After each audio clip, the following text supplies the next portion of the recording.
Let's do it live. Welcome to the Bob Tuskin Show. Glad to have you. Have a lot to talk about. It's the first time in a long time that I'm going to be doing an open lines broadcast.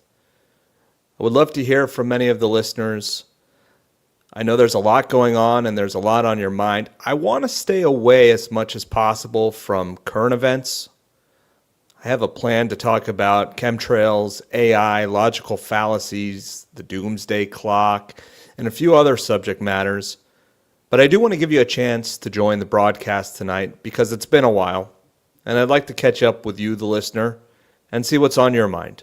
So in addition to going over the aforementioned topics, I'll be taking calls throughout the broadcast. You can join us troll-free, 800-313-9443. It's 800-313-9443. So there's a lot in the news right now about Minnesota, and I'm not going to talk about it. I will make one comment at the beginning of the show just to get it out of the way. I do not support the murder of any innocent people practicing their First Amendment or Second Amendment rights. And I don't care what bootlicking, tyrannical philosophy you subscribe to. It is not right to kill another person. This is a natural law right to live, and it's being violated to the nth degree. But this, my dear friends, is just one very minute symptom to a much deeper ill in our world today. At the end of the day, we still don't have the Epstein files out. Not that that's the end-all, be-all. We still don't have what really happened on 9/11 in the masses' face. We still don't have a number of different mass murders, genocides exposed like they should have been, whether it was what happened after 9/11 or even prior to that. So we can get caught up on these figureheads, on these martyrs, and it's going to feed into the divide and conquer, that's for sure, the Hegelian dialectic. But at the end of the day, it really takes us away from getting to the root of the issues. And over the years, it's been something that I know many of you have debated. A lot of people want to point fingers at who the powers that shouldn't be are. And if this host doesn't call out X, Y, or Z, then they're a shill working for the powers that shouldn't be. Well, I think it's important to expose those who are doing the dirty work, who are doing the evil work in our world today. But if we get too caught up on it's this group or that group, it might be a disservice to the movement, or what really is a lack of a movement at this point. It's more of a, pardon the crude expression, bowel movement. So, at the end of the day, if you're somebody who wants me to focus all day long on a specific group of people or a specific person, I'm just not going to do it. Now, that being said, I will never shy away from calling out evildoers. Whether it's an evildoer in the Vatican or it's an evildoer attacking the USS Liberty, I am going to call them out. And I'm going to continue to call them out, and I'm happy to use this platform to do so. But for those of you out there who can't distinguish between a group of people and the individuals amongst that group of people, and you don't understand the nuance of it is not all of this people, but some of this people, then you've crossed the line into what they want, bigotry. You've crossed the line into a world where you have fed into the very thing that they use against us. They want to call you, I don't know, an anti-Semite, a self-hating Jew. They want to call you a conspiracy theorist, a tinfoil hat-wearing nutcase. And when you start to scapegoat entire groups of people without any nuance involved, you're feeding into that agenda. You're doing exactly what the powers that shouldn't be want to do. So I want to open that up to discussion on the broadcast tonight. If you'd like to comment on that discussion, you're more than welcome to do so. We'll take open lines throughout the broadcast. We have 2 hours to get into a whole cornucopia of topics, and I'm sure as heck excited to do so. It's been quite a while since I've been able to do this. So welcome. Thank you so much for joining us. I recently came across a documentary on chemtrails. And I saw a post on social media from someone who was saying that here in my state of Florida, Governor Ron DeSantis had outlawed geoengineering in our skies.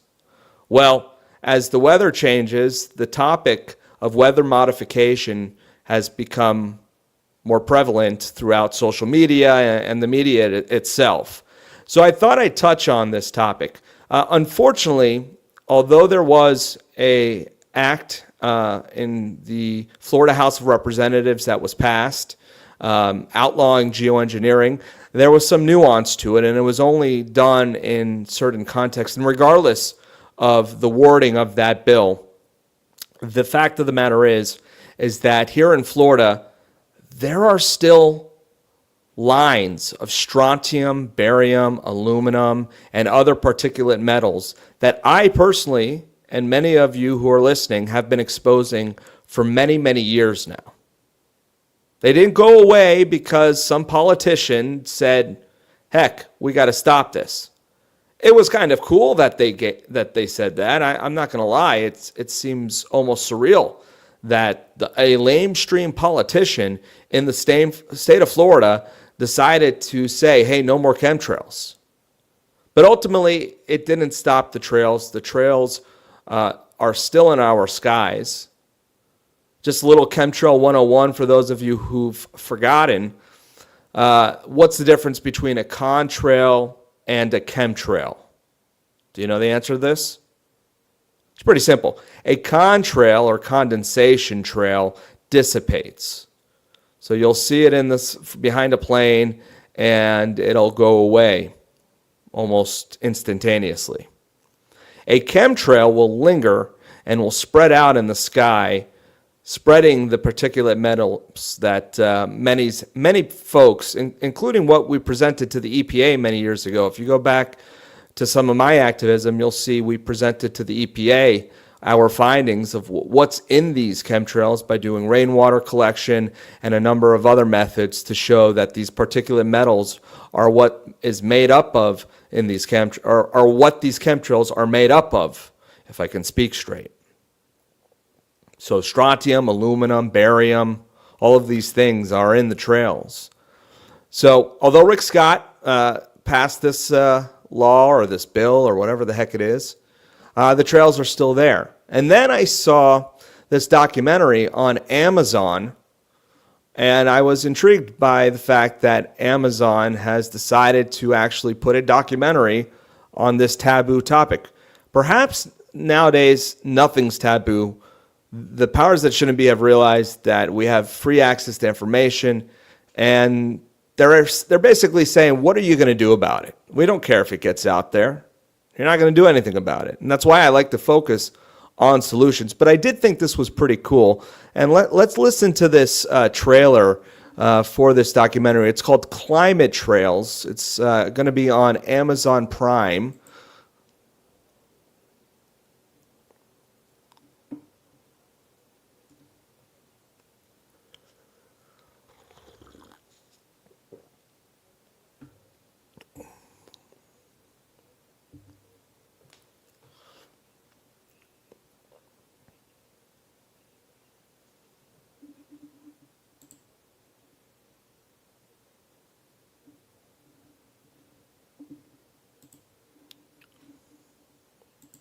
All right, hold on a second. I'm not sure if the sound was coming through. If our producer can confirm. Were you able to hear that audio? If not, I'm going to have to figure out what's going on. I did not expect that. I thought for sure you would be able to hear that. So if there was dead air, I apologize. Let's go to a phone call. Let's talk to Harold in Florida. Harold, you're on the air. Go ahead.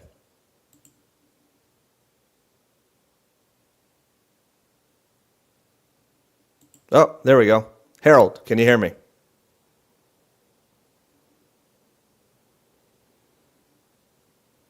Nope, not yet. Harold in Florida, are you there, sir?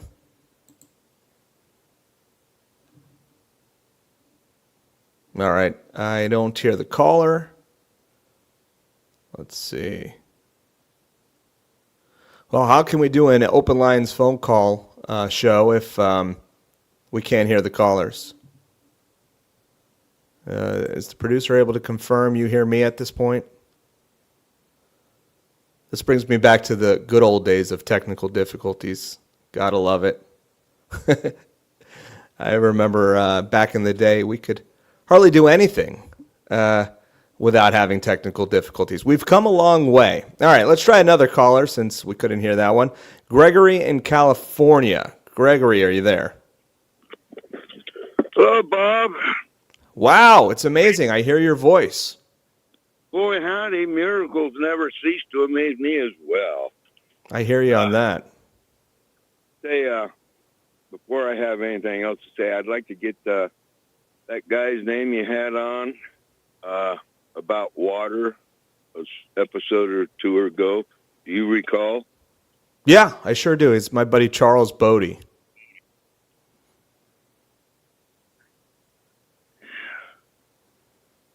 You can find his information. Just contact me. I'll send you the link to his stuff. How do I do that? Well, that's a good question. How do you contact me? Well, I have an email address, thebobtuskinshow@gmail.com.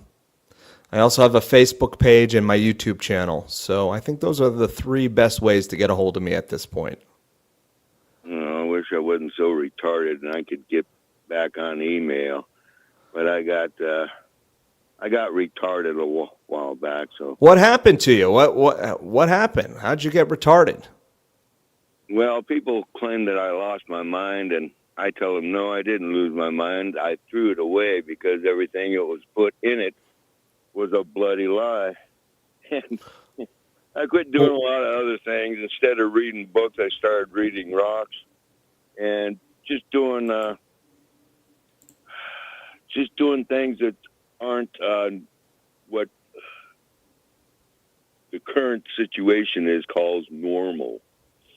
Right, and I totally agree with you on do no harm. That guy had no business doing what he did, and same with the other guy. And those guys, actually, as far as I'm concerned, had no business being on the streets. You know, from what Jimmy Dore says, they only get like 47 days of training. But that trained to do what, right? And then all the crap that we see on, all that could be computer generated. It could all be just a facade to get us to civil war. Yippee-yi-hey, let them and them kill themselves, right? It's very possible. Strategically done. Yeah, I don't know any more these days. I don't know what's possible and what's not. And they've been lying to us about everything. So, yeah, and I'm been looking on my stupid smartphone on these all these ancient, like the Tartarians. Have you ever heard of those critters? Yeah, I sure have. They seem to have had technology that far exceeds what most people think of. And what we have today. Yeah, absolutely. So what happened to them? Any idea? Was it the big mud flood? What was it that took them out? No, it was history. His story? Incrementally just took them out. You know, the buildings that had copper, and I think there was copper, gold, and silver domes on their humongous buildings. And then the buildings themselves are oversized. But in 1912, they had a check on how much energy these buildings were using. And it was minuscule compared to after they took these copper domes off and replaced them with tin, you know, much like they took our copper out of our pennies and replaced it with zinc. And they reconstructed things. They had steam motors that would hardly use any fuel at all compared to the big ones. But the guy that owned this railway also owned a coal factory, and he saw a bigger profit in, coal. Yeah. I got coal in my stocking this Christmas, by the way. Well, at least he got a stocking. I didn't even get one of those. That's true. I wanted one. I don't celebrate foolish, man-made foolology anymore. And that's all currency creating crapoly as far as I'm concerned. I think we should celebrate every breath, not alone. Yes, it's much less every day. And, I couldn't agree more. We have to be centered, be in the moment, live life, and not just be consumed by those that want us to be nothing but useless eaters. Exactly. We got to be present. That's what the present. That's the true present. My presence is my present to you, my friend. There you go. Yeah. I love it, man. Well, Greg, where you been, man? I haven't heard from you in a long time. Yeah, it's been a long time since I've heard you, too. I know, touche. Back in the day, man. Yeah. Absolutely. Well, I'm glad to be back. What do you want to hear on the show? What should I be focused on? What should I do with this broadcast? I have this platform. I want to do something special with it. I don't want to do the same old, same old. What are your suggestions? Well, that Charles Bodie was really cool. I gotta find out how to make my own water. I'm into, trying to do things without having to, go out and buy this and buy that. I like experimenting and there's a plethora of things. And you're starting to talk about them, man. That show you had with him on and the other guy, it was magnanimous. Yeah, keep that man. Flow going, and it's a win-win. Awesome. Well, I appreciate the call, Gregory. Good to hear from you. You'll have to call in more often, all right? Well, I try to. Anyway, all right. Thank you so much, and happy RBN. Thanks, brother. Good to hear from you. All right. Well, yeah, if you missed last week's show, that's one of the benefits of utilizing these streaming platforms now is you can hear it in the archives at RBN. You can hear it on YouTube, Facebook, wherever you want. It's out there. And we did expose some really interesting information. We talked about nanoplasmoid water, which ought to be, the most healing water on the planet. And I know a lot of people make those claims, and we discussed why that is. We also discussed some cool stuff like Tesla technology and got into a whole cornucopia of things, which, by the way, those sorts of things interest me. If I'm going to turn on a podcast, I don't like to hear about the same old constantly. I mean, obviously, I heard about the shooting in Minnesota. Obviously, I know what's going on with this or that. However, I really like to explore deeper topics and find cutting-edge information that's out there. And it's not always pointing the finger or exposing some sort of conspiracy or exposing some sort of evil in our world. Sometimes it's exposing innovation. And that's something that I geek out on, whether it's studying meditation, consciousness, or whatever it might be, or health for that matter. Health, biohacking, those sorts of things fascinate me. And we've been at the front of the line here in regards to exposing that sort of information for many years. Now, it seems that it's become nearly mainstream. We used to talk about taking out fluoride out of the water. Well, we got this guy Kennedy who's talking about it on a national level. Pretty cool. As much as he's not my savior, it is very cool. All right, let's take more calls. This is going to be a completely open line call. It's the first time I've been back without a guest on tonight, so I'm not going to have any guests, but I do want to hear from the regular listeners. It's been a while. I had a lot prepared. I had a bunch of clips ready for you, and I may or may not get to play those because of some technical difficulties, but it's all good because I have a lot to talk about nonetheless. talking about chemtrails a little bit ago. Want to talk about some of the pitfalls of AI and this doomsday clock that you might have heard of. Scientists have moved the doomsday clock closer to midnight than ever, citing AI among new risk, which is interesting. And I also want to, in the second hour of today's show, mention the passing of Dr. Peter Duesberg. And if you don't know who Dr. Peter Duesberg is, he recently passed away in his 90s. And I think you should know who Dr. Peter Duesberg is. He was a leading virologist out of the University of Berkeley. And I think that his information and what he's done for science, for humanity, is something that ought to be honored. And I'm going to broadcast it as loud as possible, and I want you to remember this man. So, Dr. Peter Duesberg, rest in peace. We're going to do an obituary remembering you in the second hour of tonight's broadcast. But let's get back to the phone lines. If you'd like to join us, 800-313-9443. 800-313-9443. We'll now go to Mike in Kentucky. Mike, how are you? Yeah, I decided to call in when you started talking about the so-called contrails. There's jet trails have been making people sick for quite a while.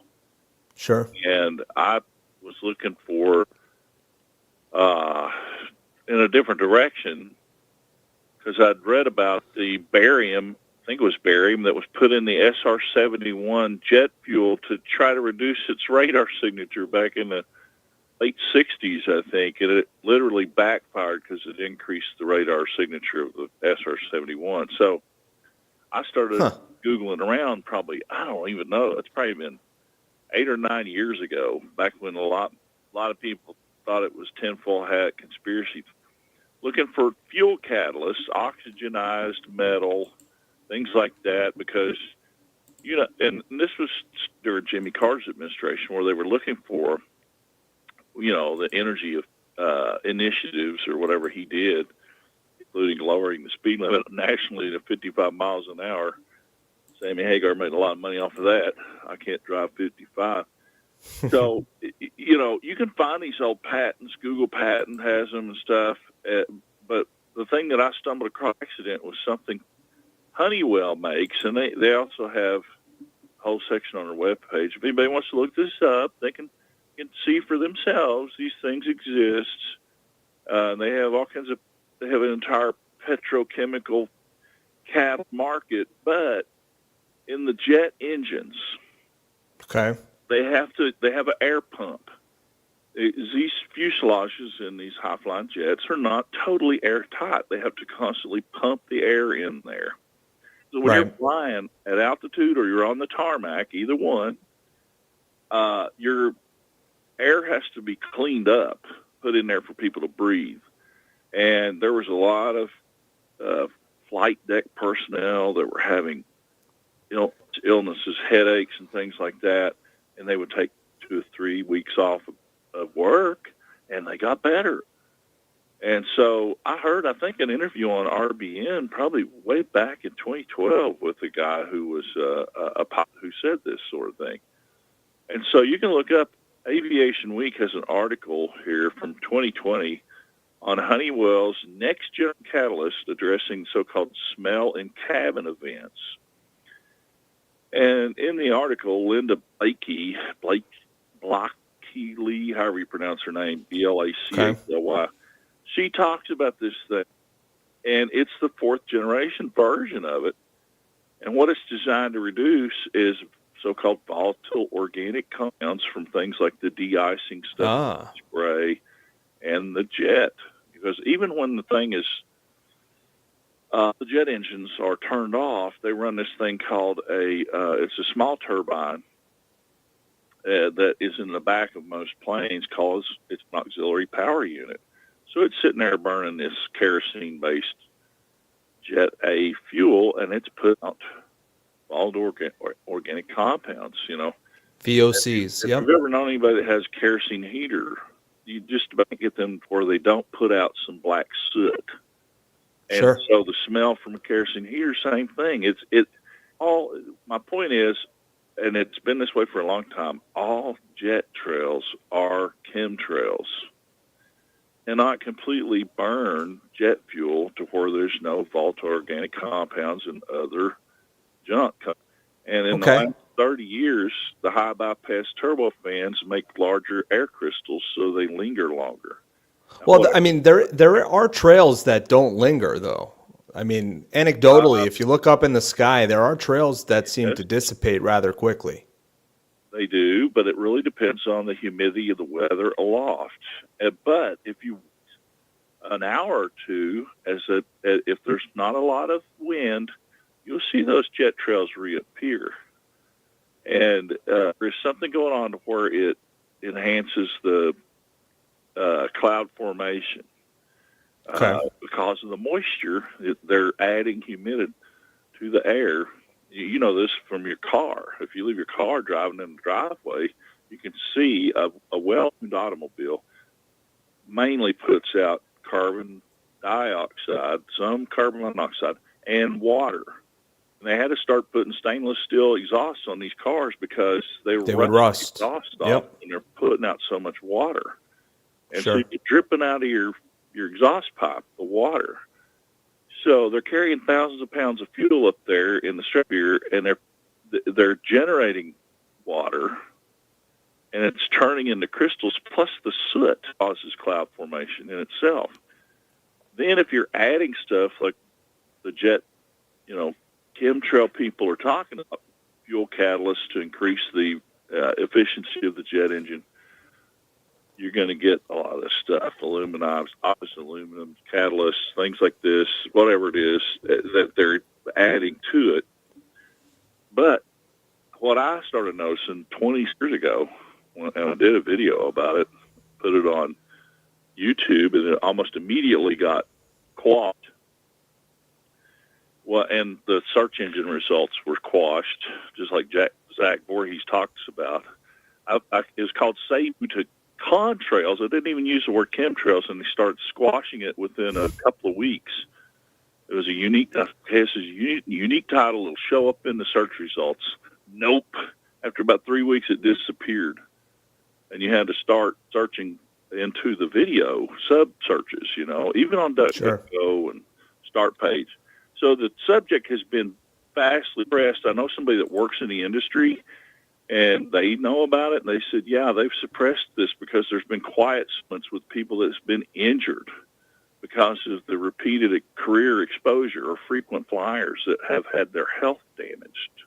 And that's without anything else to enhance the albedo weather modification stuff. Interesting. Mike, Gary in our chat, 16 years. hold on one second, Mike. Gary in our chat says General Aviation is still using lead additives or leaded gasoline, and that's no good either. He says he doesn't know if Jet A uses any lead. That's your small planes, your Piper Cubs and your Cessnas that are using internal combustion engines. They still have leaded fuel. And those engines are being rebuilt and given new life constantly for decades. You may not be able to buy an engine that's brand new made in America, but they rebuild those all the time. And the general aviation is using leaded fuel. And so is some agriculture, I think. Sure. It's a lot harder to get. There's also lead substitute you can put in the fuel. This is something I've been studying on for a long time when I saw it was being suppressed. Just asking the question, what's going on? And you get quashed and censored. I knew this before. Why do you think that is? Why do you think this is such a sensitive topic? It is a big lawsuit waiting to happen, and they're trying their best to suppress the generally dumb public from knowing how much damage just general jet travel is causing, even without stuff to modify the weather. You get into the weather modification stuff, that's a whole nother dirty ball of wax. But if you start noticing about 2 to 3 days before a weather front comes in, sure, we see the trails more prevalently. Yeah, you see the jet trails, and all of a sudden they start showing up the day, especially the day before.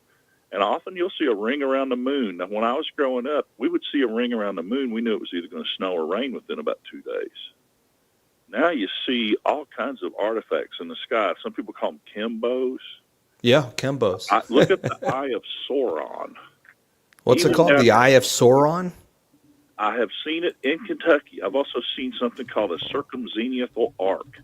You get these Chembo rainbow effects from the sun when it's low in the sky, but it's made by these high ice crystals that are from maybe 30 to 40,000 feet. And you used to only see that way in the northern Scandinavian stuff. I think the Vikings might have worshipped it because it looks like a big eye in the sky. What is that rock group that's really stingy with their using their music? ELO, Jeff Lynne, they had Eye in the Sky, looking at you. This thing looks like an eye, and it's the sun. It even has an eyelid on some of them. You take it with a wide-angle lens.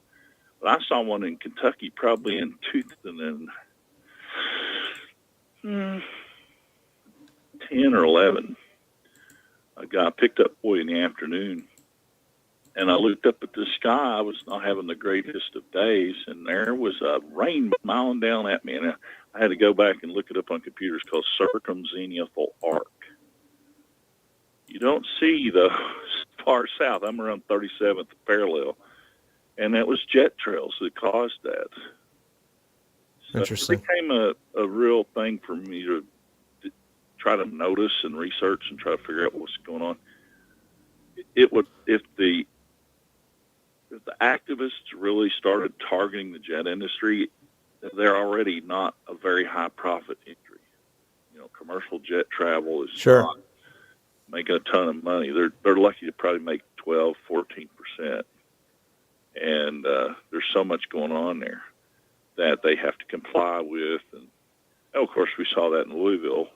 They're trying to fly these old design jets, and an engine fell off due to fatigue there. A UPS plane killed like 14 people on the ground.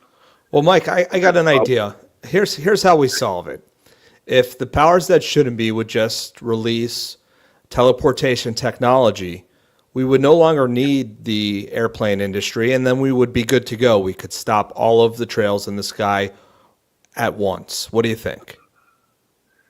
I do think there's been a lot of suppressed technology, and in some cases, ways to make cars get way more mileage. Yeah, and I say that I'm somewhat half kidding because I don't know for a fact that there's a Star Trek-like teleportation device out there.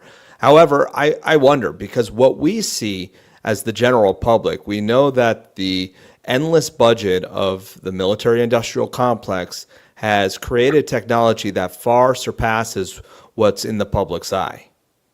Did you study Gary McKinnon, the ultimate hacker that hacked the Pentagon back when that happened? I don't recall. Pot smoker living in mom's basement in Britain used a dial-up modem to hack the Pentagon, and he was looking for proof of technology that was being suppressed and aliens, you know. Well, what did he find? Stuff.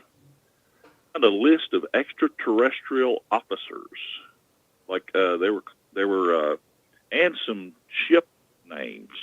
Right. So, of course, the claims are by a lot of people that don't have evidence for it. I think that we have, you know, actual bases on Mars already. And if the technology is that good that we have bases on Mars, why couldn't we have enough encryption to prevent a guy in his mother's basement from hacking into the Pentagon's data? They don't want computers fixed. They gave the computer industry limited liability, just like they gave the vaccine industry limited liability with the injury program, the Vaccine Injury Settlement Fund. But God, they want it flawed so they can backdoor everything and they can get in everything. They don't want computers to be perfect. All kinds of cover up.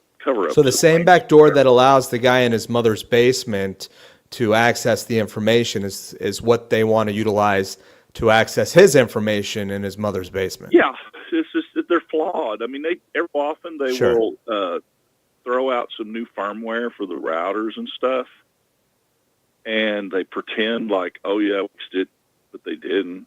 They just put new back doors in and they have to allow several months for the intelligence community to get the new tools. So the old tools get sold on the dark web. Oh, we got to stop this. So they issue new firmware and tools to patch it. But at the same time, the new software has new doors. So, and the flaws go back all the way to the stupid compilers. Like there's original sin flaws in the language compilers from the 70s. And that code just keeps getting recycled and incorporated into new software. What alarms me is the hackable cars. Seen that. Hackable Jeeps and stuff. And by the way, how long was it that you were gone from RBN? Because it's been a long time since I was ever with you. It's been nearly 10 years, man. Wow. Well, that's how long time flies. I've been listening to Republic Radio way back in the 90s before there was a split with Alex Jones. Yeah, I recall. And the late John Stadmiller was one of the first people that I listened to on shortwave radio with Alex Jones. Exactly. Yeah, Get this. I do recall. You might hard to believe, but I have it on cassette tape. I called in to the same shortwave radio show that was coming out of Las Vegas. I can't remember the guy's name. He had a guest on that was a lawyer named Mike. And I called in probably 10 minutes before the Montana human used an old analog radio cell phone to call in from their Justice Township. So they played that the next day, and then I was like, uh-oh, I'm on that show. That's great. Profiled. And then I found out about PATCO, the Patriot FBI program. I was like, oh, crap. Well, I got one better for you. I was listening to an old Coast to Coast AM show, one of the original shows on terrestrial radio that talked about all sorts of stuff. And folks, don't get me wrong, this isn't an endorsement for Art Bell or George Norrie. This is just some nostalgia for you. I take everything with a grain of salt. But I was listening to an old clip on YouTube, and they got to an open line section of the show. And the next thing I know, I hear a voice that sounded very familiar. And it was a young Bob Tuskin in his late teens calling Coast to Coast AM.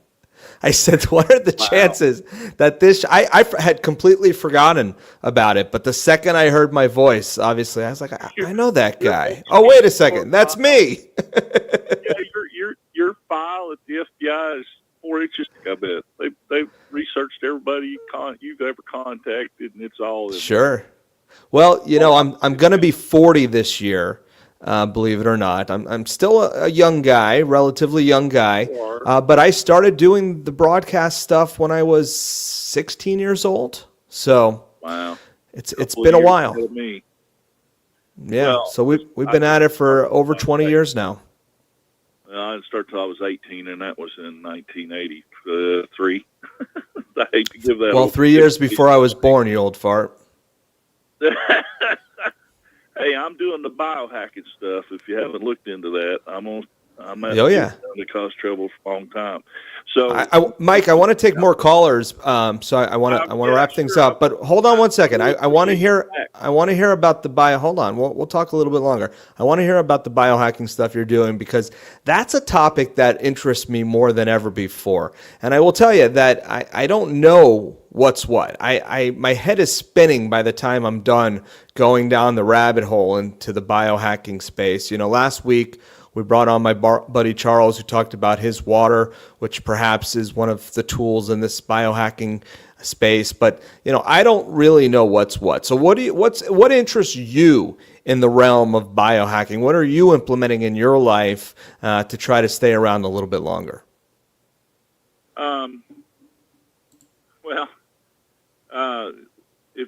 I would look into ways to refurbish your mitochondria and light therapy. Yep. Well, let's talk about mitochondria. The first thing I want to talk about in regards to mitochondria is a buddy of mine who actually has the first of its kind mitochondria test that allows you to do a finger prick for some blood. and you're able to test your mitochondria health and see where it's heading and where it's going, which I find to be fascinating. It's called Me Screen. All stacked up. I real quick, I could look to avoid blue light wherever possible. But Okay. at the same time, you got to get like the red light, and even going outside on a winter cold summer, cold day with your shirt off and grounding. Just as long as you don't get frost, for 15 minutes or longer. I just pumped out 2 quarts of old fluid out of my transmission outside the shirt, and it's like 20 degrees. Jeff in our chat says that 95% of biohacking is a scam. And I would imagine that a lot of it is. But I think something like getting out and getting some sunlight, some of the easiest, most intuitive aspects of biohacking, and I don't know if that you would call that biohacking per se, but grounding, getting out in the sun, the water you drink, some of the basics of life. Those sorts of things are so important. And back to the chemtrails, perhaps that's why many of us are annoyed by the fact that there's this dimming taking place in the sky, preventing us from getting full exposure to the melanin or melatonin, or not melatonin. What is it? What comes from the sun? Melanin? The in your skin. The melanin. Force Yes. for energy, and there's melanin all through your body, not just in your skin. It's in your brain. It's everywhere. And we're going to have Dr. Jack Cruz on to talk about it. You're on to it. Yeah. Did you get a lot of your info from this woman from Princeton that's kind of dark complected, always wearing the blue blockers? She's one of Dr. Jack Cruz's students, if you will. I can't recall her name, but I listened to a long podcast with her. It was fascinating stuff. Hack. That woman, I can't remember her name. Amanda. Hold on, I'll tell you what it is. Rowan. It's Amanda Cohen, or. Anyway, she's sharp as a tack, and she kind of bounced into Princeton, just had a knack for chemistry and biochemistry. She was doing, mundane work until then, and she did her own, solved a lot of her own health problems. What's that saying? Physician, heal thyself. She was like morbidly obese or something, and discovered the metabolic disorder pathways to get out of it. Well, how can you trust a dentist with bad teeth? It's interesting to see somebody like her where she's put a lot of what she has researched into practice. It's at the tip of my tongue. I'm trying to find her. I know Oh, there she is. Hold on. Is this her? Hold on. Dr. Jack Cruz, of course, is another one that talks a lot about this. But the guest, here she is, Dr. Alexis Cowan. Yep. Took me Awesome a minute, but stuff. I figured out the name. Yeah.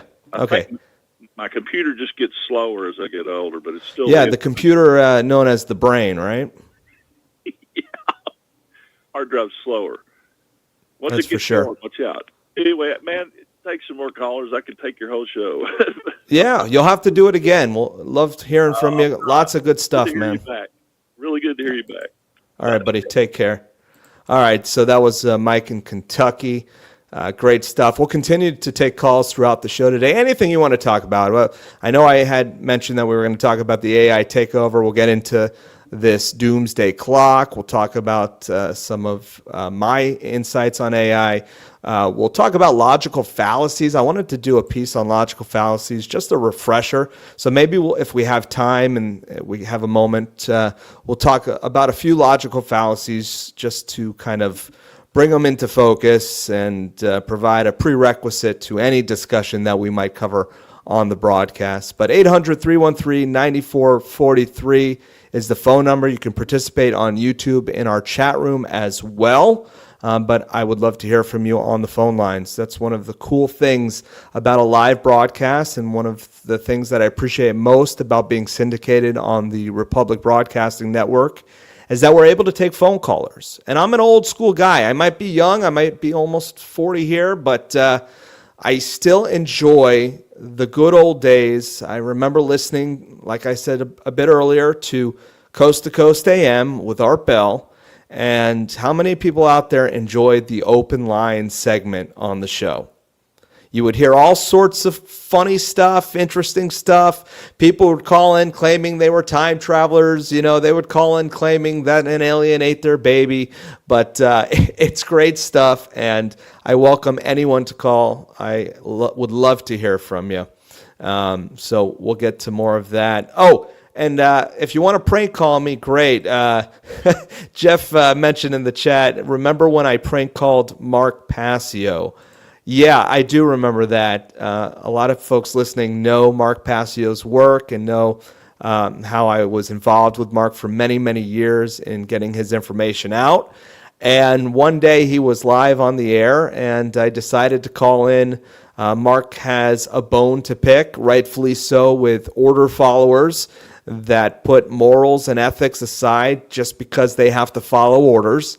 And I did a voice, and I called Mark, and I said, "Hey, Mark, this is Tom from whatever, and I'm a police officer, and how dare you say this and that?" And yeah, I was able to get Mark going a little bit.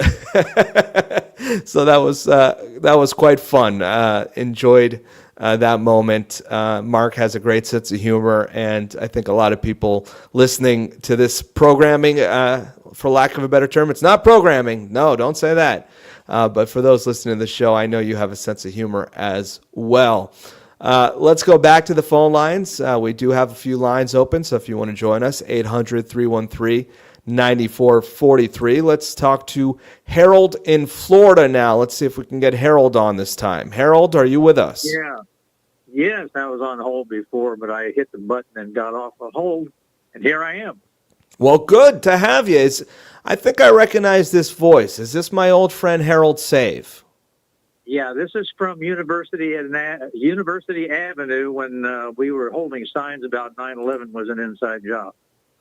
When 9/11, well, Harold, tell people about that, because a lot of people don't recall, but one of the early things that yours truly, Bob Tuskin, was involved with was street activism, where I would take it to the streets with a sign in my hand. And this was at a time where talking about 9/11 was so taboo that we had knives thrown at us from passerbys. Yes. Eduardo, you and I were the triumphant at that corner, University Avenue and the University of Florida, right there on 13th Street. And we were holding signs and challenging people to argue with us at the stoplight. Yeah. Prove me wrong. We'd get into full-on debates. I would have the bullhorn, nothing like a good bullhorn.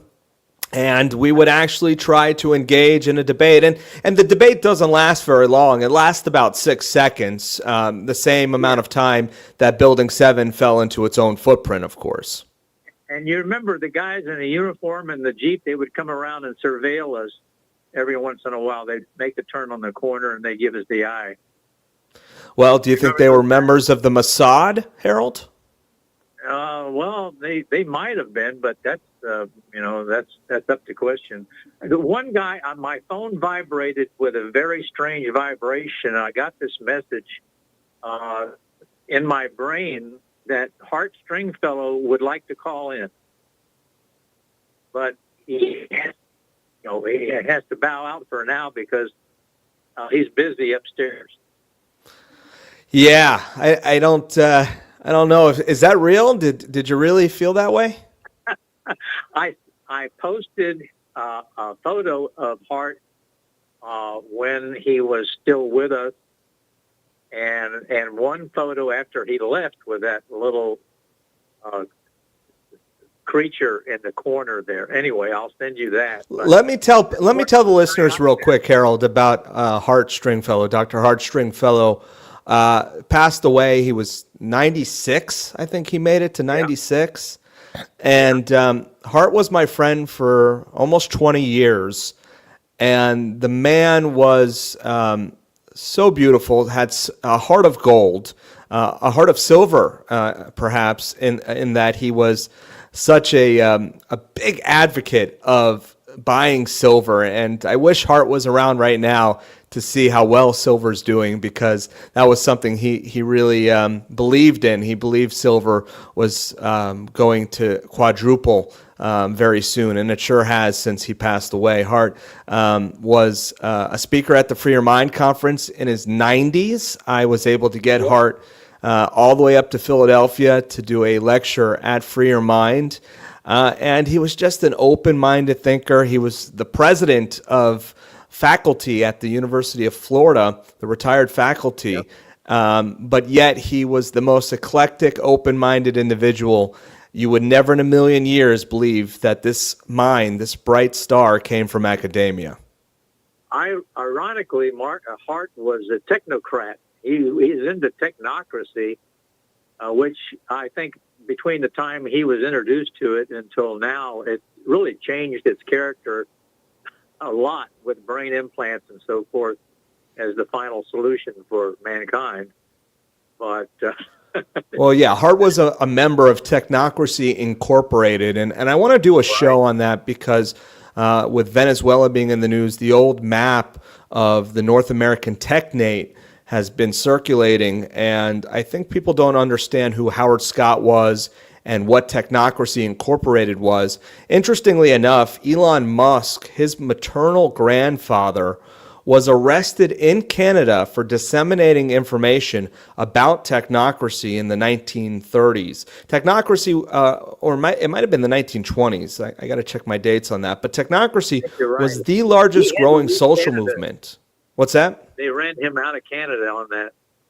Yeah, it was actually illegal to disseminate information on that topic because at the time, the powers that shouldn't be felt it was a major threat. And what it was a major threat to more than anything was scarcity-based economics being maintained by the creature from Jekyll Island. So if you really want to look at the true origins of Technocracy Incorporated, not the technocrats of today, but Technocracy Incorporated, if you look at it, was something that was trying to combat scarcity-based economics and the use of it to control people, when at that time, like never before in human history, one machine could take the place of many human beings' physical labor. So they realized that we were reaching a point in which slavery was no longer necessary. Not that it's ever been moral, not that it's ever truly been necessary, but they were trying to offer a way out of our slavery-based paradigm that we had been in for thousands of years prior. That's my take on it. Like I said, I want to do a full show on it sometime. But yeah, I'm glad you mentioned that technocracy topic.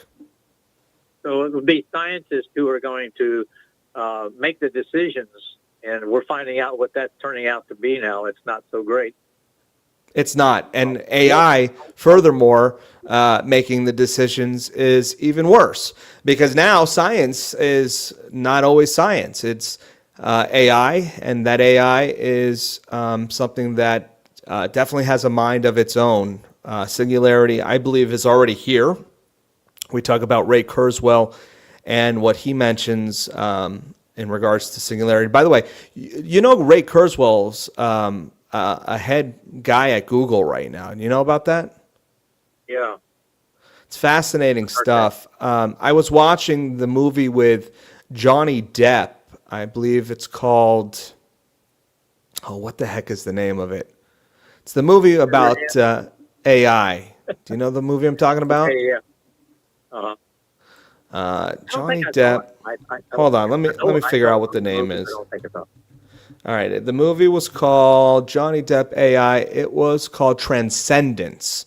It was released in 2014, and the movie, for the most part, is a joke. But one of the interesting things was he was a professor giving a lecture about AI, and he talks in front of a crowd. And at one point in that scene, the camera pans to the crowd, and guess who's sitting in the audience in 2014 randomly on this movie, Transcendence with Johnny Depp? Care to guess? Ellis. Nope, close. It was Elon Musk. Yep, it was Elon Musk. Just randomly sitting there. And this was before he was much more of a higher profile individual. So super interesting that the Elon Musk cameo was in there back in 2014. Yeah. Well, I wanted to back up a minute and talk about chemtrails and make a couple of points, if you don't mind. Yeah, please do. Harold, we did a lot about chemtrails back in the day. Going back almost 15 years ago, we went to the EPA and presented our findings. What's your thoughts on chemtrails these days? Well, we have science creeping in to prove that chemtrails are not contrails. And one of the scientists that has solidly proved this in one aspect is J. Marvin Herndon, PhD, who's written a small book with his study in it, and it says that chemtrails are not contrails, and he's the lead author. And he used, he was able to implement a machinery to actually sense the sunlight coming through the chemtrail cloud. And when it did, actually, it did not cool down as ice crystals would. And it kept this, because the temperature remained nearly the same, it was proof that it was solid particles inside those clouds, and it was not ice crystals. So he made he made the distinction. Right. Interesting. I don't know if you saw this, but Tucker Carlson, funny those words coming out of my mouth, Tucker Carlson did a show recently, I believe, with Dane Wingington. And we had Dane Wingington on the show many, many years ago. Fascinating that along with this documentary that now folks like Tucker Carlson is even daring to talk about what used to be one of the more taboo of topics out there. Herndon's radiometer actually study is very solid, and it really is a landmark proof of contrails or chemtrails. Harold, we have another caller on the line. I want to bring them on the show with us. And by the way, if you want to join us, and Harold, stay with us because I want this caller to be able to talk to you as well. 800-313-9443 is the troll-free number to join us. 800-313-9443. Open lines. Nothing is off the table for tonight's broadcast. But Harold, let's talk to Eduardo in Florida. Eduardo, you're in the air. Yeah, I mean, I can't believe I got through. This is supposed to be a troll-free number, and here I am. Well, I sometimes allow trolls to get on if they have a crayon and they write down the phone number and they're able to dial it on their smartphones, then they can come on the show. Yeah, well, I was just felt an obligation to call in since Harold was calling in, and a reunion of sorts here for the a reunion of sorts. Truth. Eddie is our good friend here, and Eddie activities. Yeah, and Eddie used to be with us side by side, holding those signs, screaming on the bullhorn. Eddie was filming me getting arrested for showing people the footage of Building 7 on the 15th anniversary of 9/11. I still got it. Yeah, that was a pretty glorious moment. Sergeant Lamont, who you developed quite the relationship with after that over the years. So, the same lieutenant that arrested me, of course, was reminiscing about my arrest with me after I ran into him years later. And he said, I wish I would have had a beer with you afterwards, is what he told me in reference to him falsely arresting me for not only free speech, for exposing one of the largest smoking guns. I know it's old news for most people listening, but 90% of people that were there that day watched the footage of Building 7 and had zero clue about what it was, what it meant, or anything else. But what they did know is that what they were seeing in front of their own eyes was clearly a controlled demolition. That's the one right there on the campus. I saw it. Yeah, That's right. good memories. Bob, I wanted to mention briefly, I know that we've been talking about certain documentaries, and you mentioned the one about chemtrails that is now on Amazon Prime. And I wanted to Yeah. mention one documentary that I found very compelling that I watched recently, also on Prime Video, which was by Dr. Stephen Greer, and it is called The Lost Century and How to Regain It, I think. It's definitely called The Lost Century, and it has another tagline, but it goes a lot into free energy technologies, alien technologies, things of that nature, Tesla technology. So I really recommend it. I'm surprised, like you were, to find the chemtrails documentary, to find this documentary from Dr. Stephen Greer, who most of us know and love, being freely available on such a popular platform as Prime Video. I don't know if you've had the chance to watch that yet. I have not. You recommended it to me, and I definitely need to check that out. Sounds fascinating. 100%, Bob. It really goes into a lot of the free energy thing, which is, I think, the holy grail of liberation of the masses, especially now. I think it was Finland, or one of the Scandinavian countries, that successfully transmitted energy without any sort of power lines, transmitted it right through the air. We talked about that on our broadcast last week with my guest, Charles Bode. And, you know, it's definitely something that the powers that shouldn't be want to keep suppressed, because that sort of abundance is a threat. It's a major threat. Now, let me ask you this question, and Ed, I'll let you answer it first, and then Harold, I'll get your take on it as well.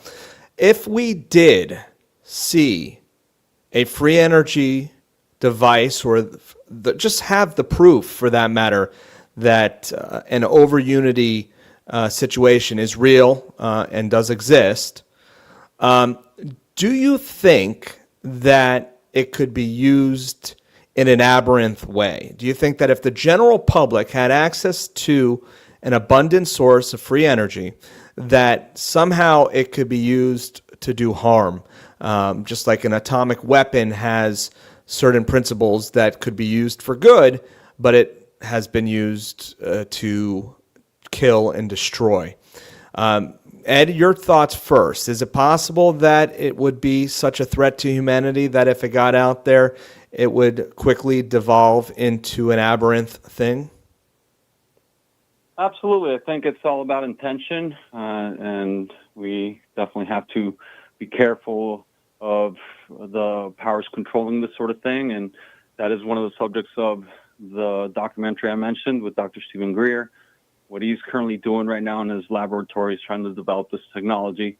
He is doing under a 24/7 live stream to assure the safety of the project and the participants, and also for transparency, you know, so that nothing can be kept hidden.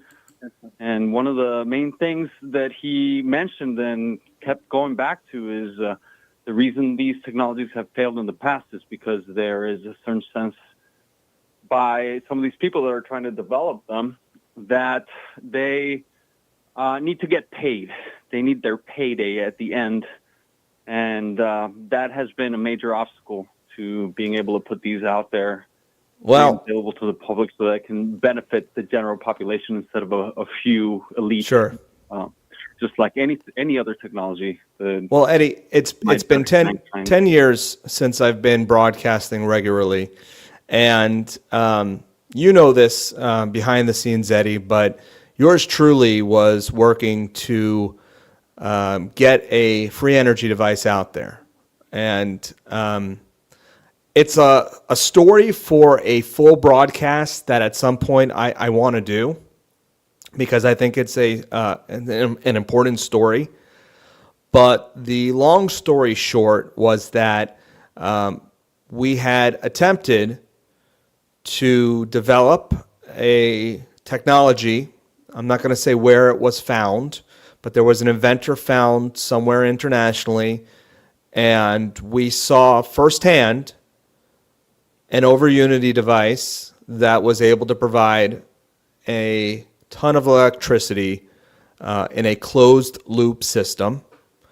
We were able to check for any magic tricks. We lifted it off the ground looking for any secret wires.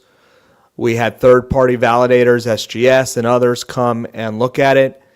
And after searching for many years with the aid of several brilliant people and investors as well, we seem to have found the over Unity device that we all had been looking for.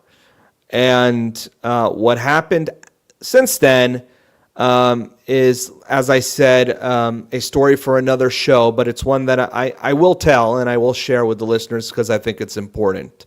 But you know about that, Ed, and it's unfortunate that still now in 2026, we don't have something like that in the hands of the general public. And I would love to see that happen still. Absolutely, and that's why the name of Dr. Greer's documentary is The Lost Century, because this technology has been around for, give or take, 100 years, and it has just been suppressed.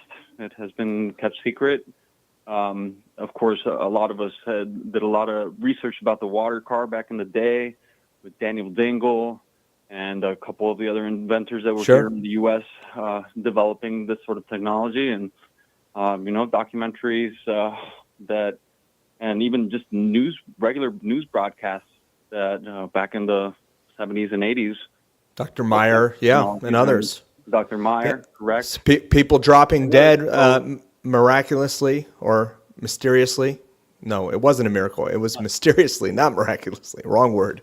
But yeah, absolutely. And Jeff, Ed, in the chat says, we used to have free energy before the reset. He brings up the Tartarian brick theory as well. All of these things are fascinating, and I would love to see the information get out there for us to proliferate this sort of energy.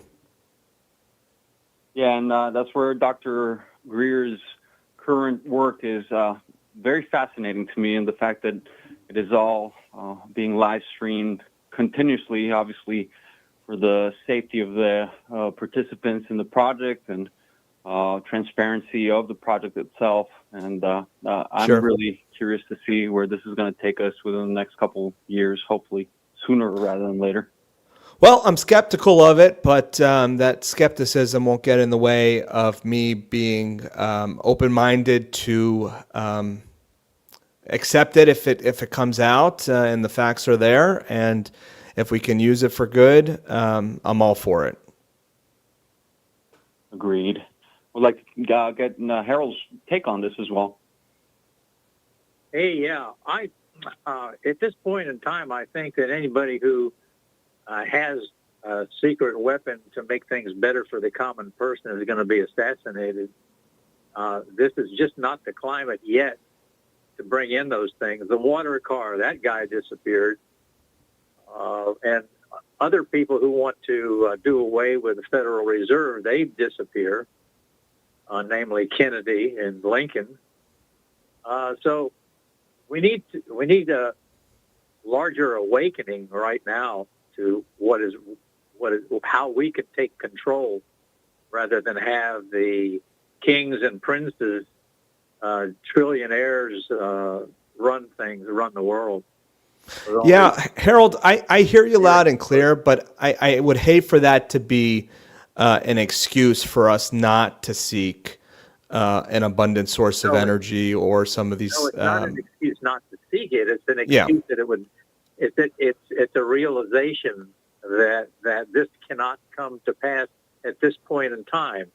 But hold these treasures aside somewhere where they can be accessed when things calm down, when the evil part of this world is gone, and we can start going back to the Tartarian mode. Tesla said anytime you have 2 points that have different potential, you can capture the energy in between it. And so that basic assumption right there is the key to free energy. Well, hopefully this free energy is not going to be used to feed the AI, because as you all know, data centers are so energy intensive right now that they're probably open to using something like free energy just for the sake of the AI takeover. It's a scary thought. Isn't it? Because just when they really need it, they need access to it. Right, exactly. And that may Very be, scary stuff. instead, they're going back to nuclear generation. Yeah, Microsoft, I think they purchased Nine Island, no, what's it called? Oh, geez, I'm drawing a blank. But they purchased the old nuclear site. And the cooling requirements of these things are just out of sight, and so they always have to be built on water. No matter even how powered, they need to be built near water sources. Yeah, and even not too far from us, the Crystal River nuclear facility on the Gulf of Florida, the Gulf of America, is not active at the moment. But the problem, and one of the downsides of nuclear technology, is that even if it's not active, it still requires a certain amount of cooling to take place for the rest of its life. So that's pretty scary, and it's pretty scary when we see events like Fukushima or something happening with perhaps a hurricane off the coast threatening the nuclear facility in Crystal River. We don't know what's going to happen. So I don't live my life in fear of these sorts of things, but at the same time, I'm not an ostrich, and I'm certainly not going to be putting my head in the sand ignoring these things. Yeah, that's for sure.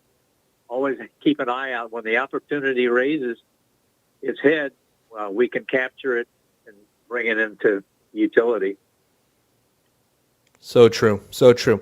Well, this has been a fun little reunion, guys. We should do this more often. Absolutely. Yes, let's do it. I am similarly tickled pink, as they say, to be on the air with you guys. Congrats, Bob, on getting back on the airwaves. Thank you.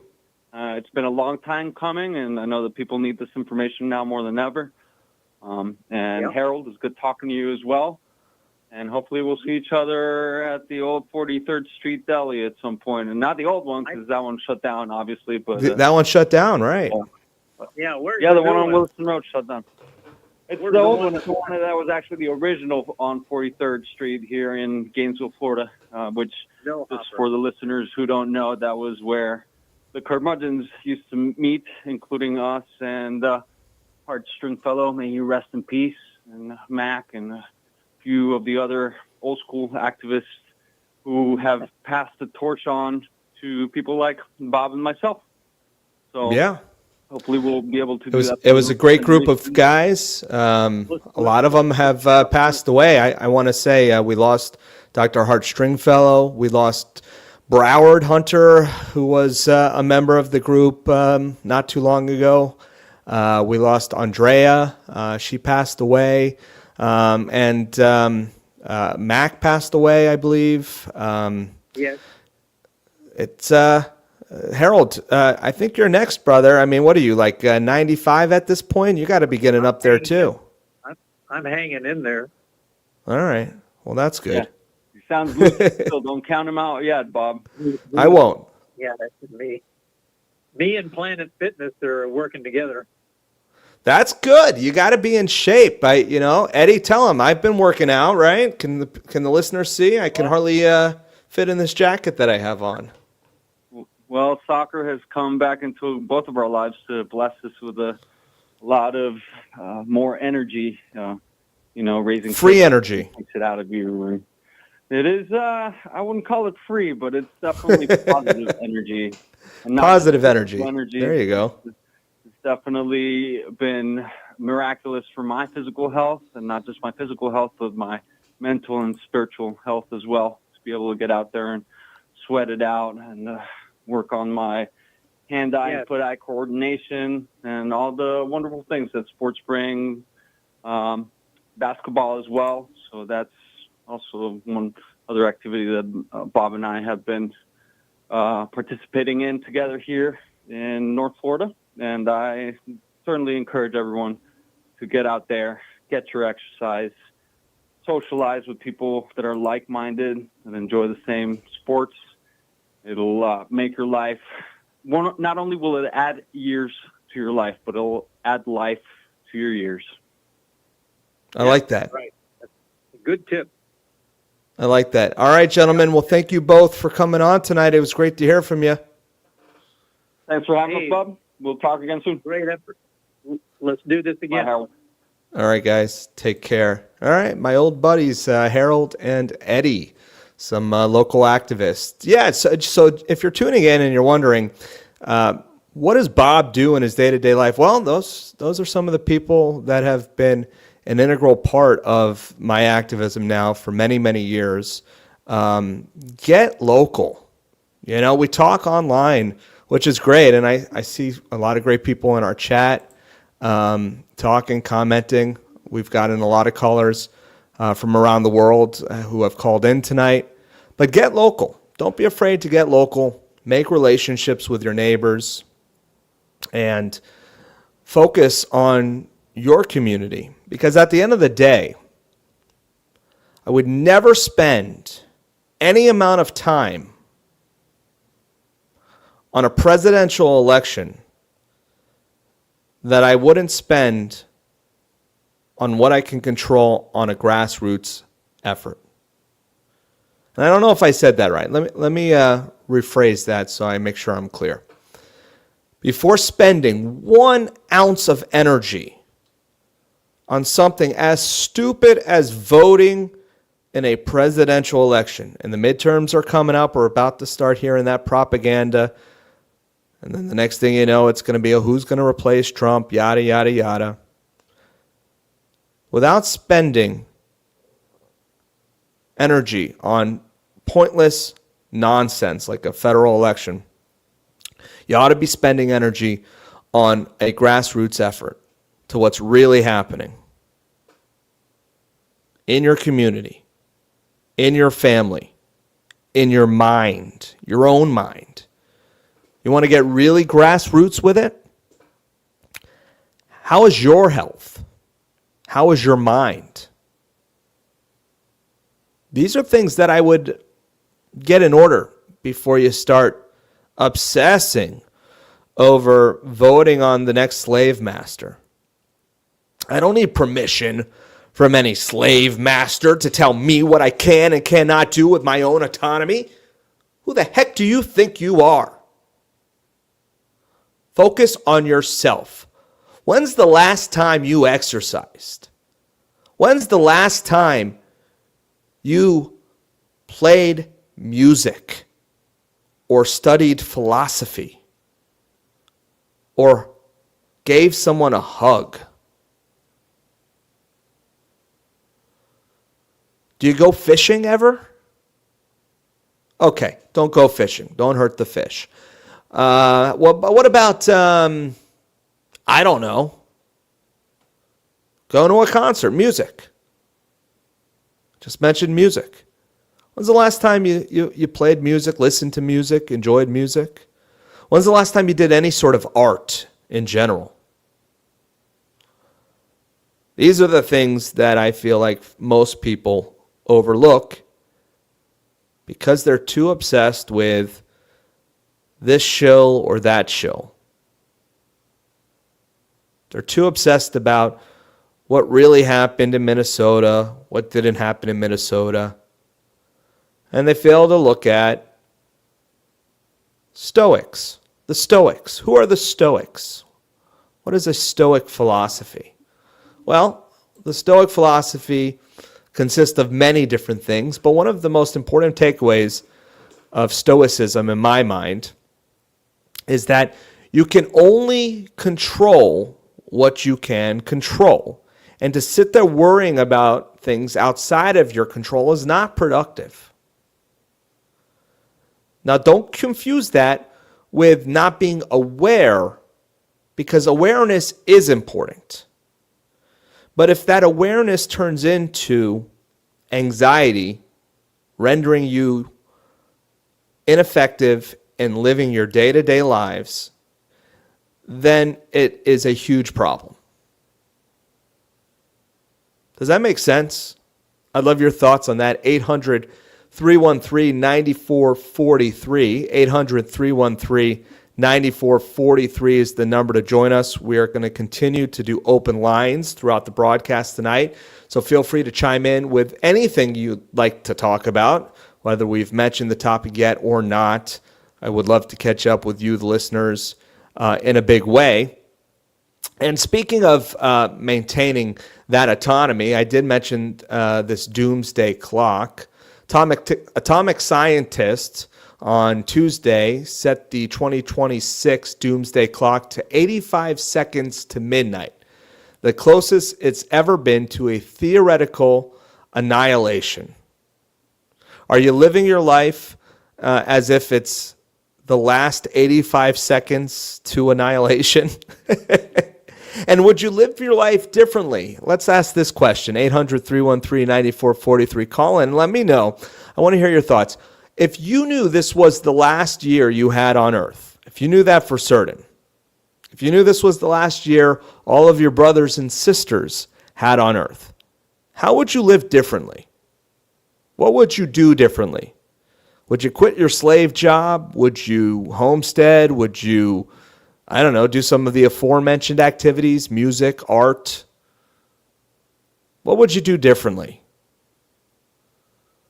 Well, familiar risks to human existence, such as nuclear weapons, were cited by the scientists. They also mentioned climate change, which I don't know about all that. But along with new technologies like AI, which they argued are being used to spread disinformation, where these deep fakes could very well lead to the annihilation.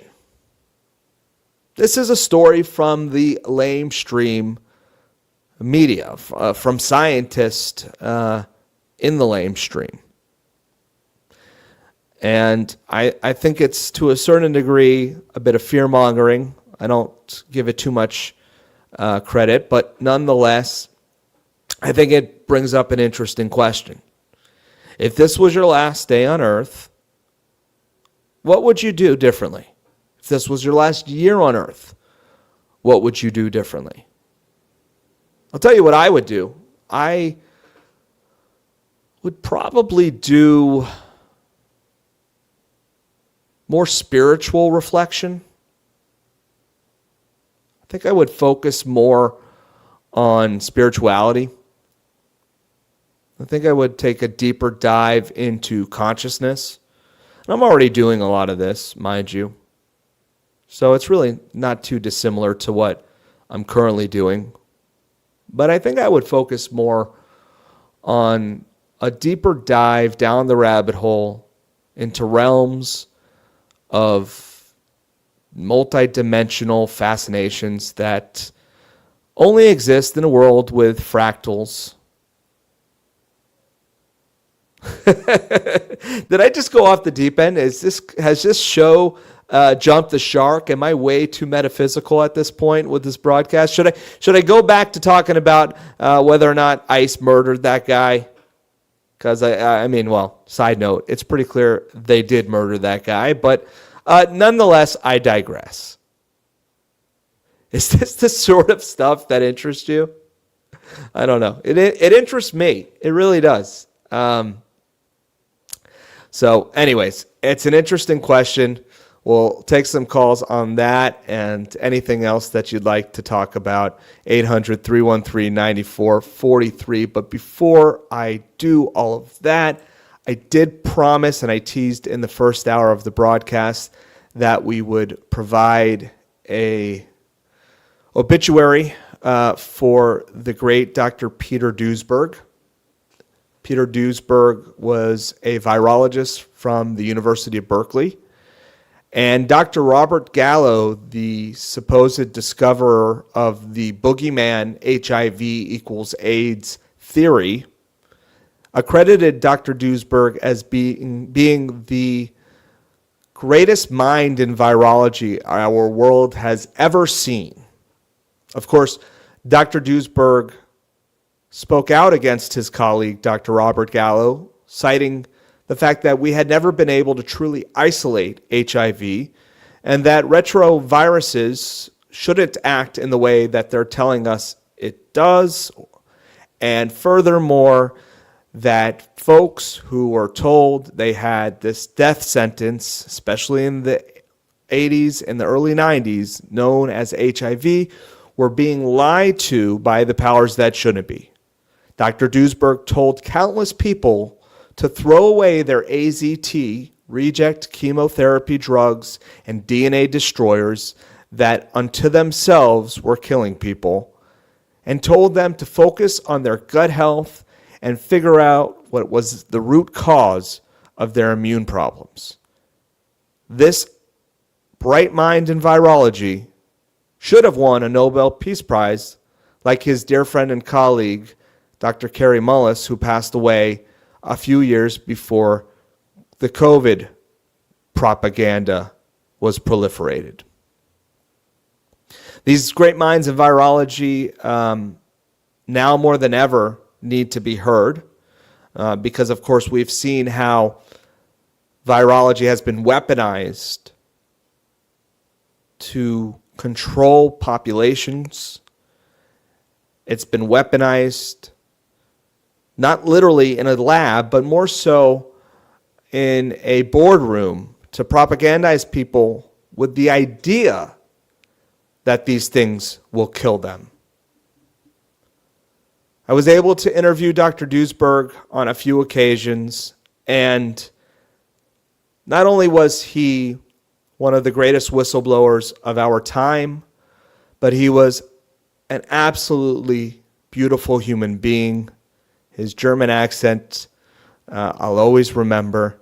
And I'm glad I'm back on the air. I'm sad that I have to do this obituary, but for those who don't know, Dr. Peter Duesberg passed away recently, and he will be missed dearly, but his message will continue to be relevant for years to come. Love you, Duesberg. Take care, buddy.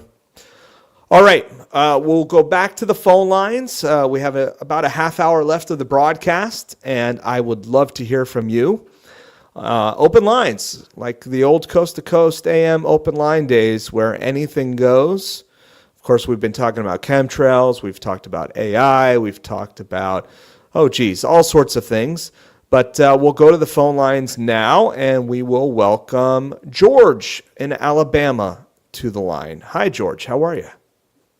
I'm doing good. How are you doing? You know, I could complain, and I think I've complained enough tonight, so I will spare you with any more complaints. Hey, I found out nobody listens anyway, so it don't. They don't care. I don't know why people ask me how I am. They don't give a shit. You got that right. Hey, I heard you talking about the chemtrails. I've been here 25 years where I'm living in North Alabama, and they've been spraying for 25 years. I can document that. Sure. But you talking about that free energy. Didn't Tesla come up with that? Well, Tesla certainly had a lot of information that may or may not have led to a free energy device. His Warden Tower was suppressed. And it's very possible Tesla had the secret sauce. And it would be lovely if that had been proliferated before his death. Well, have you ever heard of Al Bielek? Sure. Al Bielek was famous for having been in the Philadelphia experiment, if I'm not mistaken. If you got that right. He also talked about the Montauk Project, and Montauk, Long Island, of course, was the home of Tesla's Warden Tower. Yeah. Well, according to him, he did get that going, but the person that owned General Electric bought the patent from him, because he said, we're not going to give away electricity, we're going to sell it. That's what Al Bielek said. Now, I got a DVD on him. It's 5 hours of his life history. And he talks about things that people won't believe, but he says, like, beam me up, Scotty, you see it on TV? He said they already got it. And Yeah. he's on that DVD that he's been to the moon twice in a time travel chair up there at Long Island. Yep. He Yep. just- Of course, he, he's not the only one. We have guys, like Andrew Bashago, for instance, who also claimed to be a part of Project Pegasus, where he said he was involved in jump room programs, where he went to Mars. So, yeah, there's a lot of folks out there that seem to think that sort of deep op exists. Well, I believe it. And he was talking about underground tunnels that you could go from Long Island to California in 2 hours. And he said the tunnels go to all the military bases in the United States, and they have underground facilities under all of them. Fascinating. Well, Yeah, have you I don't heard doubt that it. before? And he said that they had alien aircraft underground on Long Island, New York, up there. And he said that they had a contract with the government. They would trade their technology to the government for getting people. That's what they'd do. They were abducting people and giving it to them. Well, why do you think there haven't been more whistleblowers? That's always the question people ask. Why isn't there more evidence out there on this kind of thing? You know, it's hard to tell people this stuff because they want to know what planet you came from. They just That's don't- true, and they also put it in the movies and in television, so that it seems like it's science fiction, and it's kind of the reverse of predictive programming, where they put that sort of information out there so that it's something that it's just in the movies, George. That's what they think, but the problem with people nowadays, they just don't believe anything you tell them. It's too far-fetched, but he said they're 100 years ahead of our technology now. Well, we have to have some truth. I mean, it's important to have discernment, and that's why the trivium is such an effective tool in deciphering truth. Because at the end of the day, if you take on this sort of solipsism, I think that would possibly apply to this topic, where if you think that there is no truth, that right there alone is very dangerous. It's one thing to be skeptical. It's one thing to have discernment and critical thinking, but to just blanketly suggest that everything is subjective, that's scary. And that's, I think, one of the things that the power said shouldn't be, is trying to proliferate and interfere in people's minds. That's one of the largest forms of mind control. Yeah, you're right about that. I heard them talking about going to this 6G instead of 5G. I think that's going to have something to do with the mind control. 6G, okay. I thought we were just getting over the 5G. What's the 6G going to be? I don't know. I heard it on one of these radio stations. They're going to try George, to take control of us. What's that? They're going to try to take total control over us. They already have. I mean, people right too. People are consumed, and not only are they consumers, but they are consumed.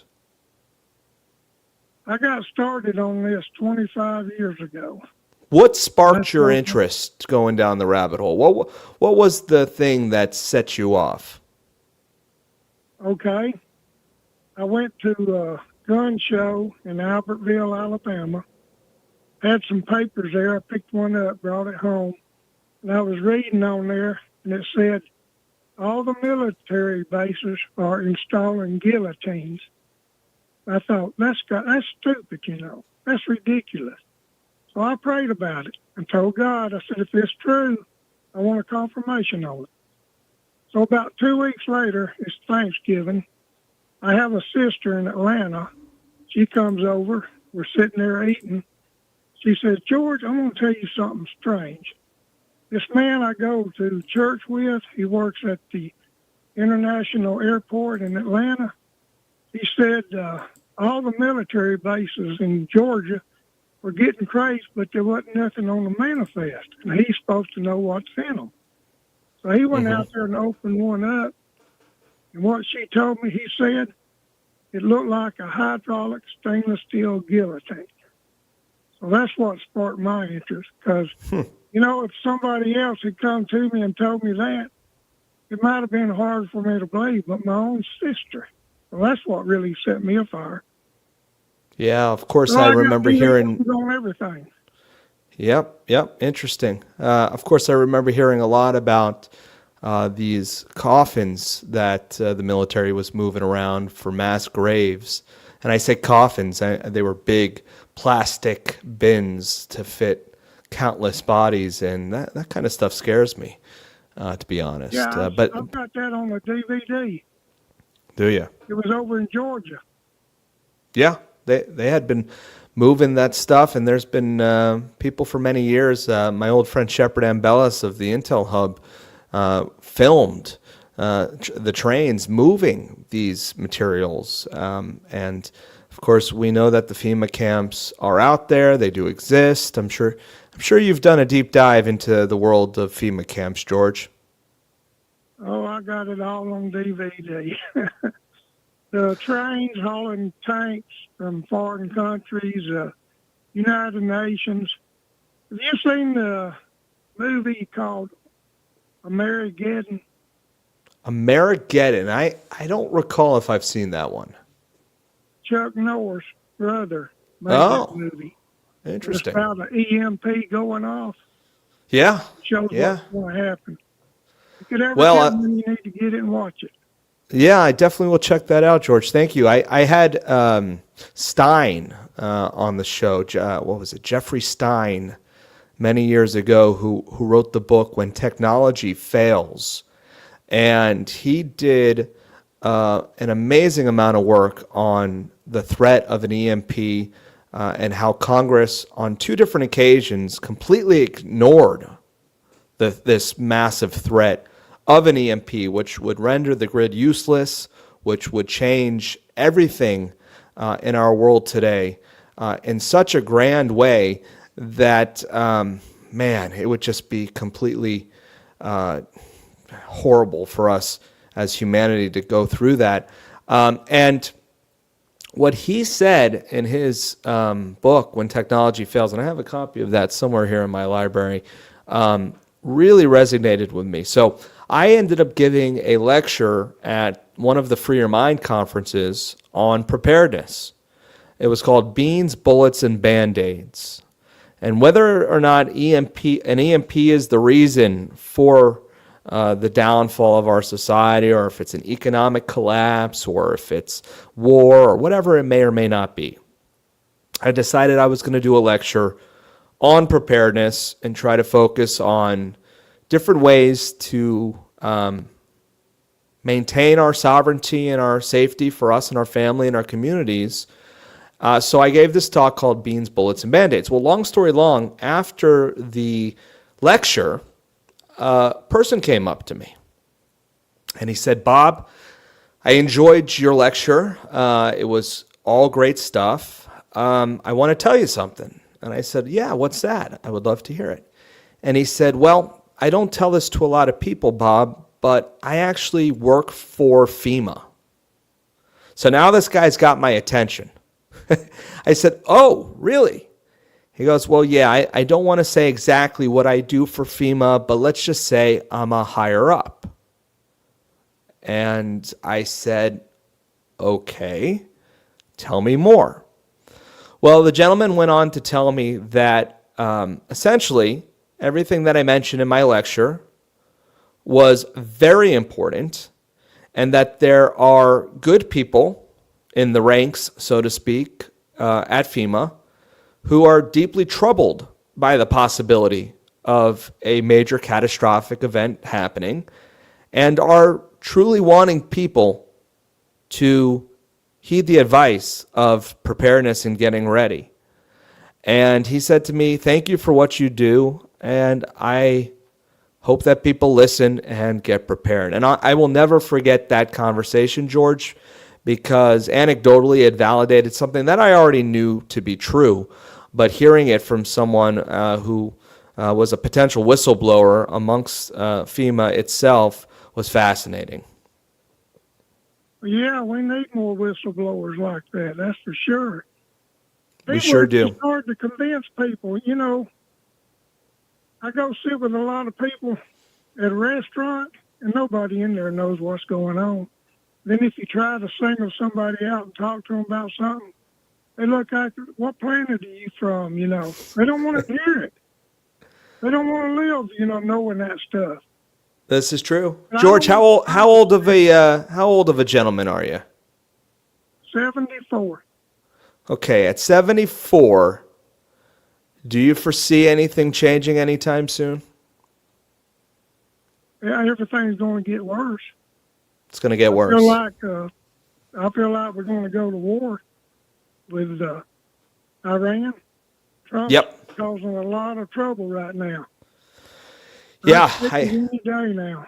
I have yet to even bring up the Iranian situation, although I should. It's current events, but yet I think it's important, and I've been warning for some time now about how devastating a conflict in Iran would be. Well, we got Israel to look out for, too. Are we looking out for Israel, or is Israel looking out for us, or is it neither? Israel is more or less watching us. They will beat That's right. up, but Russia will intervene on us, what I'm afraid of. Russia and China, and I mean, is this what in 1984 by George Orwell they called the never-ending war with the East at this point? Yeah. I think China will go after, what's that little country? Taiwan. Taiwan. They'll want to take it. Yeah. You know, the Bible says overnight everything will become naught. What I'm thinking that is, like you said, EMP, electricity go down, cars go down, cell phones go down. You can imagine what's going to happen. Yeah, it's scary to think, but again, when I start going down this train of thought, I always go back to what I can grasp, what I can control. And although I do want to be aware of these geopolitical quagmires, I also want to focus on making sure that my family is protected as much as possible. Yeah, my whole family knows everything that I know. We're all prepared for it when it comes. Well, George, I appreciate your wisdom, and I hope you call in sometime soon because everything you had to say was well welcomed here. So I appreciate what you're doing, and y'all take care. Take care, George. All right, good to hear from you.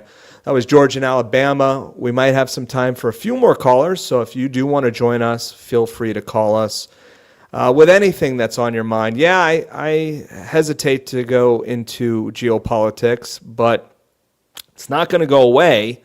I'm not naive enough to think that. So 800-313-9443, toll-free number, 800-313-9443. We'll try to squeeze in a few more calls if you can call in, and we'll wrap up tonight's broadcast. Next week, I will be taking a break for 1 week. I had a already scheduled vacation. It's not really a vacation, but I'm traveling, and I won't be able to do the broadcast next week. So I'm going to have a fill-in host that I think you all are going to enjoy immensely. So stay tuned for that. That ought to be good. It's been a while since you've heard this voice as well. And we're going to bring them on the Bob Tuskin Show to fill in and to provide some real time content for you. Although I hate the fact that I'm a content creator now. I guess I was a content creator before there were content creators, but I'm not content with content.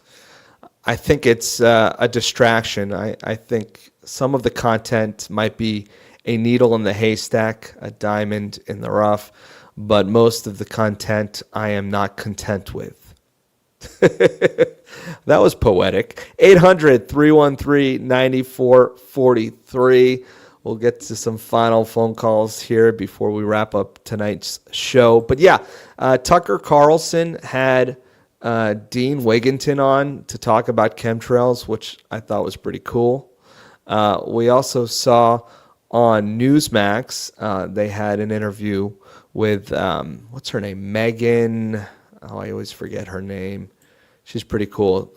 She was a whistleblower that at one point worked for the government and has become outspoken about geoengineering. And she's now on mainstream outlets. And then they have that documentary, of course. So it's interesting to see how things have changed now, nearly 10 years since my last broadcast, where people are actually talking about these things in a more open way.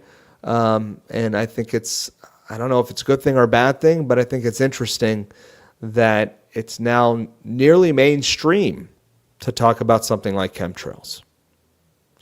And it's also mainstream, of course, to criticize AI.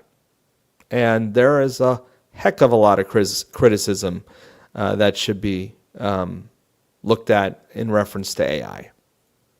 I'm not going to say that I'm afraid of AI, because I don't fear AI. I think it's something that we should have a healthy fear of. I think it's a tool to a certain extent, but that tool might be the carrot that they're trying to rope us into the system with. And, just like so many things, the convenience factor and the tool becomes a way to incentivize people to dive deeper into the matrix. And if you look at what the Amish believe, they've fought that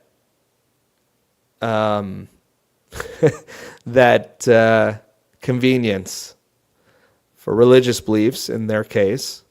But they've fought that convenience and have continued to live healthy lives, productive lives.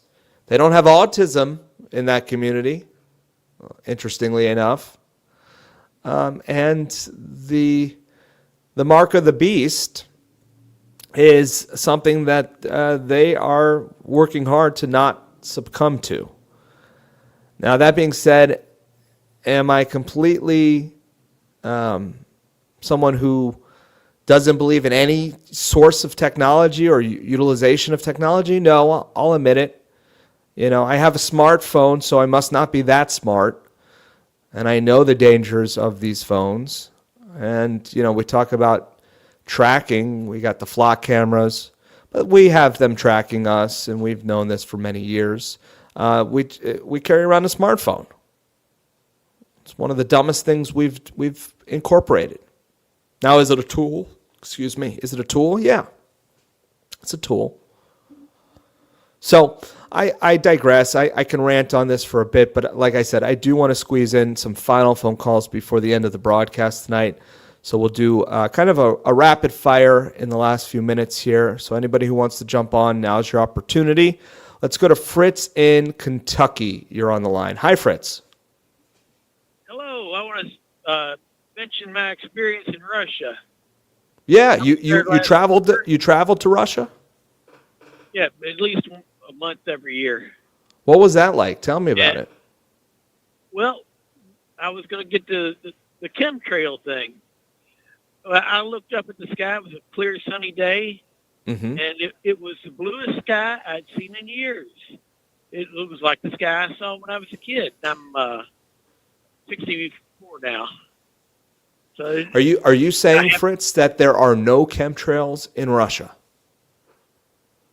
well, at least not on that day that I can see. Usually I'm in St. Petersburg, and it's always kind of cloudy there anyhow, so you wouldn't know one way or the other. That's But, true. on this particular day, it was sunny and clear, and the bluest sky I've seen in ages. Now, on the other hand, people in St. Petersburg all say, and with dead serious, anytime that Vladimir Putin comes to St. Petersburg, you can bet it's going to be sunny. That's interesting. Yeah. And the other point I want to make is I think one of the reasons that our government hates Russia so much is that they'd like to get in there and cover that huge chunk of land that comprises Russia and China, for that matter. You look at a map; it's massive. Yeah, the two largest countries in the world. They can't put any chemtrails there. Yeah, who knows? That's a good thought. Fritz, thanks for the call, brother. Good to hear from you. Okay, thank you. Take care. Yeah, I don't know. Who knows?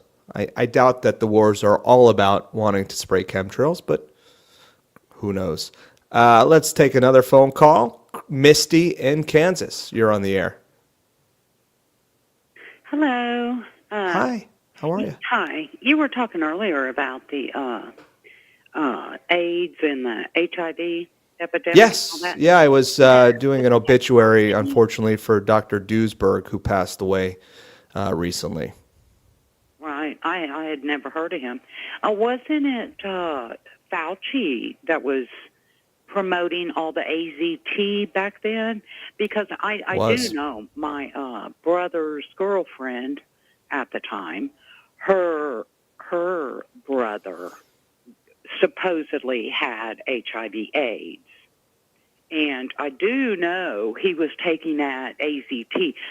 Are you saying, and this gentleman that just passed, are you saying that was really more of the cause about what was causing the disease in these supposed patients?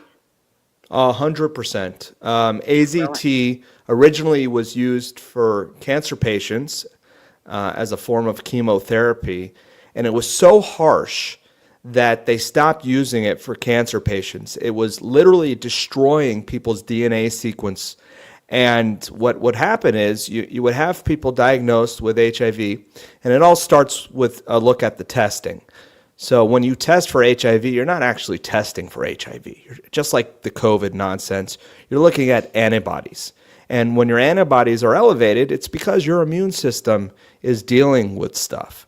So rather than addressing the underlying issues of your compromised immune system, they were telling people they had HIV, giving them AZT, a DNA destroyer, and reject chemotherapy drug, and also telling them that this was a death sentence, that they were going to die. Well, what do you think happens when you put somebody under those sorts of pressures? They're going to die. Yeah, because obviously this friend of my brother's, he died. Yeah, and I'm sorry to hear that. I do know he for sure that this guy was on. I had never met him, but my brother, he was telling me about all this. Well, I was around back then, and I do know he was on that meds.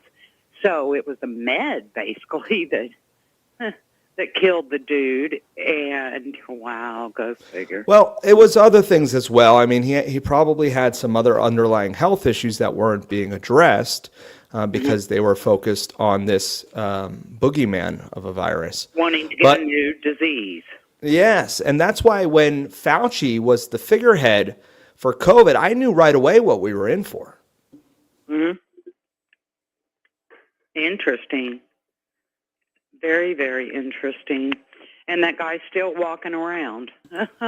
He is. It might be a doppelganger at this point. He might be underground and have some body double. Who knows where he's at?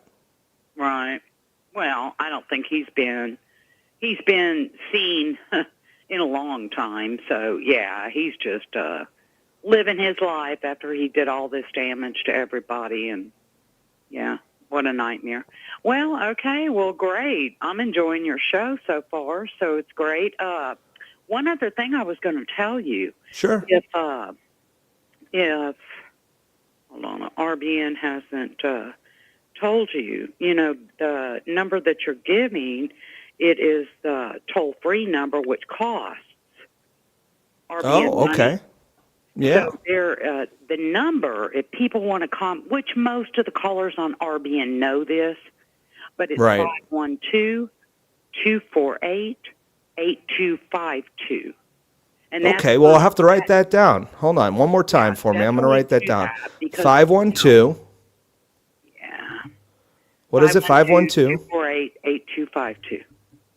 8252. And yeah, and these days, most people have cell phones where it doesn't cost them anything to call a non-local number. So the toll-free number costing the station money is really, there's no point to that when most people can call for free any number. So good to know. Thank you for that. Oh, you're welcome. You're welcome. Okay, well, have a good show. Well, it's almost over, but thank you very much. I'm appreciating it. All right. Well, thank you for listening. I'm appreciating it too. It's been great to be back on the air after all this time, and I got a lot planned for this broadcast. A lot to come. I see somebody's in the YouTube calling me a cuckoo. Hi. Thank you. I wish you would call in. I like to take callers that disagree with me. It's fun to hear from the choir. But I also like a nice debate once in a while. I am the master debater after all. All right, folks. We're just about out of time. Maybe we could squeeze in one more call, but if not, I'm just going to wrap things up. And thank you to Misty, who pointed out that people can call us up at 512-248-8252. Excuse me. All right, well, that just about does it for the broadcast tonight. Next week, like I said, I am going to have a special guest host, which I think you guys are going to enjoy immensely.